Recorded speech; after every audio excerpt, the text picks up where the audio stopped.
Hello, everyone. This is Coach Jackie Zach, and I'm excited to have Tony Kosobucki here with me today. He's the founder and former CEO of Federation Financial and currently the head of strategic partnerships for Receive. I'm so happy to have you today. He is also in the process, which I thought was really interesting, of moving to a hobby farm in central Wisconsin. He and his wife enjoy gardening as a hobby, but this is going to be a whole new adventure for you, and I'm really looking forward to hearing a little bit more about that. In his downtime, he is a recovering home brewer. And how cool is it that you've won some awards in Wisconsin, Illinois, and Washington, D.C., but it does become an expensive hobby. But I think that is awesome. And you are an avid reader. He is most proud of graduating with his MBA from Marquette University in 2021. During those 2 years, he managed to juggle a 50-hour work week, the 50 hours plus school, plus the pandemic, and arrival of your daughter, which is so awesome. And I love how you said this. You owe much of your success to your wife, and proud to have seen those 2 crazy years through to the end. It is my pleasure to welcome Tony Kosobucki to the show today. Hello, Tony. Hey, Jackie, great to see you, and thanks for having me on. Sure, my pleasure. So let's just get right into it. So tell us a little bit about your personal story. Yeah, personal story. Grew up in a small town, central Wisconsin, little town called Amherst, actually. Currently down in the Milwaukee area. And let's see, we've been down here for about 10 years. And you alluded to it, but we're in the process of relocating. So I have a 3-year-old daughter at home, and she's my pride and joy. But we're looking. I also have 2 cats. One of them is saying hi now. Yeah, looking forward to getting out of town again, and hopefully kind of giving her the type of childhood I had. So yeah, we're very much excited. We're in the middle of another crazy month, and that's kind of a recurring theme for me the last couple of years. Fabulous. So tell me, what's a funny story that you're willing to share that your family tells about you? Um, well, I'm not sure I'm totally willing to share, Jackie, but I can tell you that it involves a country music festival, probably too many drinks, a malfunctioning camp stove, and undercooked brats. I'll let you kind of fill in the rest of the story. That sounds fascinating. And I can sort of picture all that in my head. So there you go. And I assume it's a recurring theme at holidays and when anytime you get together, right? I'm never gonna live that one down. And I don't blame you, because if you were my sibling, I'd probably tease you about it too. So tell us a story about how the business came about and at what point you had the confidence to that you could run your own business. Yeah, so how it came about, well, I spent the first 10 years or so of my career in corporate America. And I think honestly, a lot of great opportunities, a lot of learning. The corporate game is a wonderful fit for a lot of people. Um, but I was having a hard time kind of deriving meaning from it. Um, During that time, I also realized, a lot of these Fortune 500s, they're not necessarily builders as much as they are maintainers. And they're very good at what they do, maintaining those organizations. But, even today, Fiserv has strategic investments all over the place. And it's because to really put together a great product or a new product or something really cool, you need a nimble team to do that. Um, and so over the course of my years, I had the opportunity to work with a lot of these people in the space, a lot of these startups. And the key differentiator was passion, right? They Mhm. weren't necessarily smarter than you or I. They put on their pants the same way. And, you know, confidence, am I confident today? That's a recurring battle. I think that's true for a lot of business owners. At what point do you look in the mirror and say, you know what, I got it? It's important to celebrate your successes, um, but that's a little secret on the inside. You never necessarily, even if the world says, "Wow, good job, you're doing great," you always kind of question yourself, and it's something that I think everyone struggles with. Um, but when realizing, that these people on the outside, hey, I have an idea and realizing that the world is actually full of capital chasing ideas.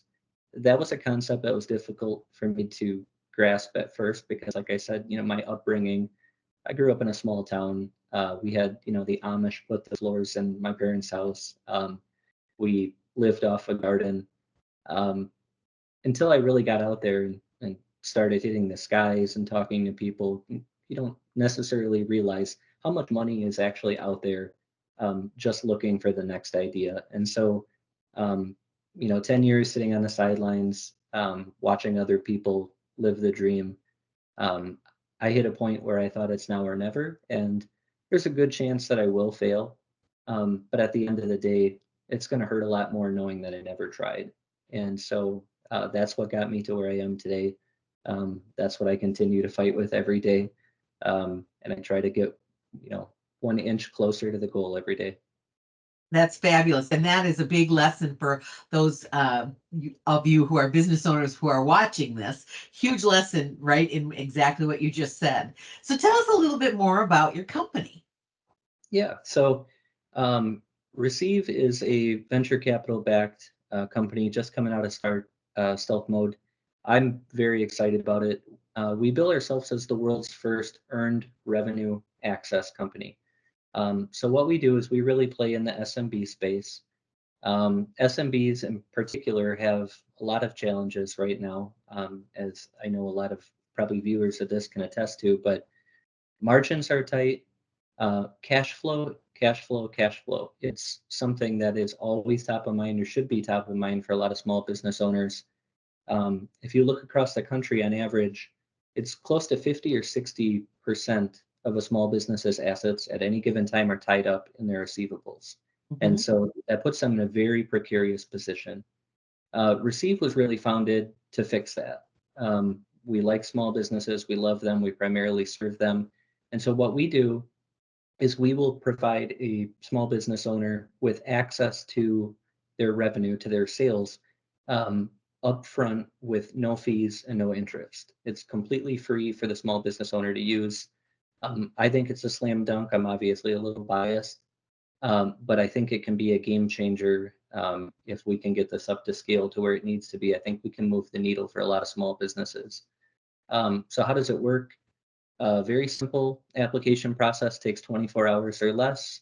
Uh, we basically connect to two key pieces of data. So one, we need to know where your sales are coming from. Mhm. So uh, you'll connect either your point of sale, or if you're an Etsy, Shopify, Amazon seller, we're already integrated to that. Um, and then you also go through and link via Plaid your bank account. We do all of our underwriting strictly on cash flows, so we never check your credit. Uh, we don't charge anything for it, again, to the business owners. And then if you have $10,000 in sales on a Friday night, but I came in and I drank you out of Miller Lite and you need to call Badger Liquor up, you'll have that spending power immediately available via Receive. You can then resupply. So really think it's a game changer. We are seeing tremendous growth right now and a lot of very positive reactions. This comes back to the idea thing. I have a lot of bad ideas. 1 in 20 are a good idea. The only way to know is you have to test it. And in the case of Receive, I think it was a positive hypothesis test, and I'm really excited about where we go from here. Excellent. So tell us a story where someone pushed you or inspired you that you could do it, right? And what was the impact that had on you? Um, so I'm in my mid 30s, and over the course of the years, I've had the chance to partner and work with a lot of these founders of startups. There was one in particular, founder of what is now a very successful fintech company, um, and he was right out of school, right? So he just got out of college, um, and I'm sitting with him, and I'm realizing the success that he's found in funding his idea and getting it off the ground, um, and realizing that I was the barrier the whole time. If you wait until the time is right, or until you're better educated or until you do more research, here's what happens. You never do it, right? Mhm. Um, Right. and so he was he was a big push for me professionally to realize, you know what, this guy is 12 years my junior, doesn't have a lot of work experience, but again, he took an idea and he went out to market with it, and he found followers, right? And that's how you get it off the ground. And I realized that I had it in me, and at the end of the day, the only one who was going to push me to do it was me. So it was, yeah, great experience, and I owe a lot of that to him. Oh, that's wonderful. That's wonderful. It's so interesting because you know, it's not an alone thing. Sometimes people need inspiration. Sometimes people need accountability. Sometimes people need, um, you know, capital, that kind of thing. But it's never alone, right? We never do it alone. So, Never. so what has been your biggest learning as a business owner?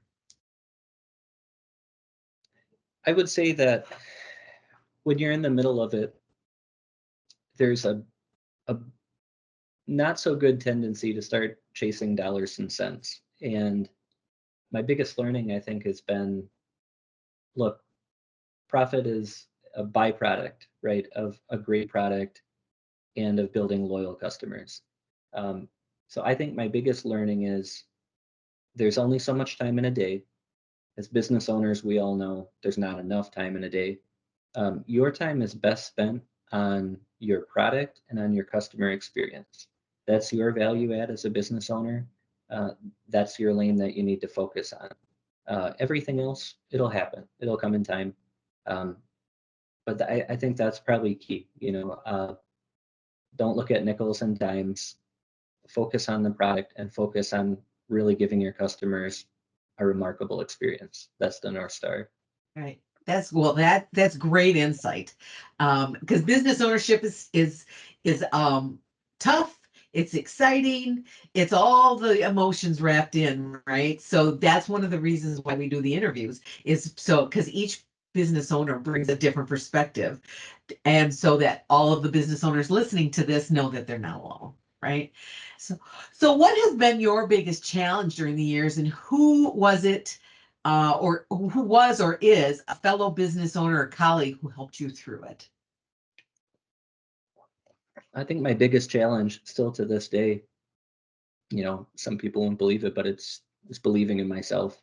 I brought that up in the earlier question, but um, I think you can point to a lot of really successful people, and if you're fortunate enough to get a couple of minutes to have a candid conversation with them, you realize nobody's really got it entirely figured out. And I like what you said, Jackie, that you don't build this alone.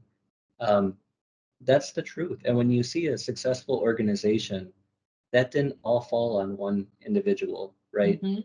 Um, Sometimes you just have to have a little faith and know that you're onto the right thing, and you have to see the journey through.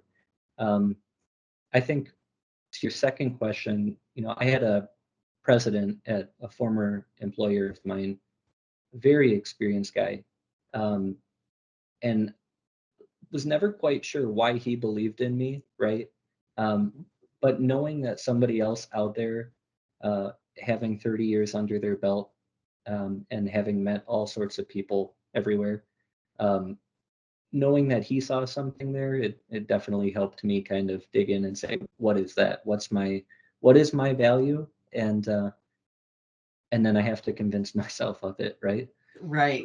Yeah. Exactly. And you aren't the first interview I've done that has said that has said when I was young, somebody saw something in me, right? Which is really important. And that also allows for the confidence because whatever they saw, you got it, right? But if you had to pick three people in your business journey that you are most grateful for being there for your business growth, who are they? Well, I promise it's not a cop-out answer, and I won't name them, but I would say my first three customers. Uh-huh. So when I was starting Federation Financial, the financial industry in general, right? You're asking people to trust you with their money. And Federation Financial, we work primarily on the payment side for businesses, other small businesses. And so when I'm knocking on a door and I'm walking in and I'm saying, trust me, right, with your livelihood, even though I have no accounts under my belt, those first three that actually believed in me and you know, took the steps and took the risk to actually work with me, um, completely invaluable, right? And as those accounts grow and the referrals grow, and they were literally the the foundation of the business, and couldn't have done it without them. Um, I needed those first three people to take a chance, so Sure. I'm eternally grateful for them, and I hope they're still having a great experience with the service. Well, that is really, you know what? You're right. It's those people that took a chance, right? So that is really admirable that you have gone back to your roots and thought of them in terms of who you need to think. I think that's really important as well. So, you've been doing these things, you've got to receive your new company. So what's the next big thing for you in your business? Like, let's say in the next 1 to 3 years. Yeah. So Receive right now, we have a direct channel and we have an emerging partnership channel. The direct channel is great because we get a lot of insights into the day-to-day of these business owners. We kind of refer to it as our lab, right? Yeah. So we're kind of getting the bugs out. The biggest opportunity is obviously the partnership channels. We thought we had a great product. We put it out to market direct. We tested it. Now we know we have a great product.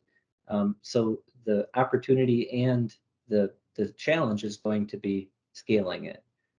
So we're bringing on right now, partners of various flavors. These are folks that primarily have relationships with SMBs across the country already. For the partner, it's a revenue opportunity, it's incremental. So a lot of times it's, hey, you have this relationship, let's give them something of value, and you can actually recognize a new revenue channel as well. So getting that scale though, and then being able to support that scale, and again, remaining laser focused on the customer experience, that's what keeps me up at night. When we 10, 12, 15x the size of the company, um, are we still that cozy first name basis, right, with Mm, the end customer, and are we still giving them the same white glove service? right. That's really the objective. It sounds like it's not only a growth opportunity, but it could be a challenge too, right? Where you are, because I think that's a great opportunity, and you have imagine 10x, right? 15x, 50x. So what other besides that, what is a big challenge you see as you scale? Um, I would say that the support right now, we pride ourselves right on the personality that we provide. The problem is that model doesn't necessarily scale very well. Um, and so there's going to be places that we need to look at automation. There's going to be places that we need to look at outsourcing. And every time you make one of those difficult decisions, you risk um, putting a dent in your value proposition. Mhm. Um, so it's always walking a fine line between scaling it to the point where it pencils well, um, and scaling it to the point where you no longer have an awesome product. And so that's the challenge, I think, is understanding. Ultimately, at the end of the day, a lot of people think, oh, growth is just great, growth for growth's sake. But at the end of the day, you got to ask yourself, I think, well, how big? How big at the end of the day, right? If you're sitting back and you're retired and you say, I had a wonderful career, built a great company, um, what is the right size of that? And bigger isn't always better, right? We know that. Um, so I think, yeah, growth and the challenges that come with growth, I think that's really the heartburn that we're going to be feeling within the next year or two. Oh, this. Yep. So, what advice do you have for business owners who are trying to do it on their own? Don't. Don't do it on your own, right? No, So, I think Jackie, I think so. I've been there, and this comes back to, an earlier question, but here's the thing. Um, Understand, every minute of your day, and then take a look at it and say, what functions here don't make sense for me to take on? And, you know, doing it all yourself, that's great. But here's the thing. I'm not an accountant, right? I have rudimentary, I can do my own book work. Sure, I can. Um, but is that the value that I bring to my business? No, it's not. The value that I bring to my business is the product, right? It's the customer experience. And so understanding, if you took a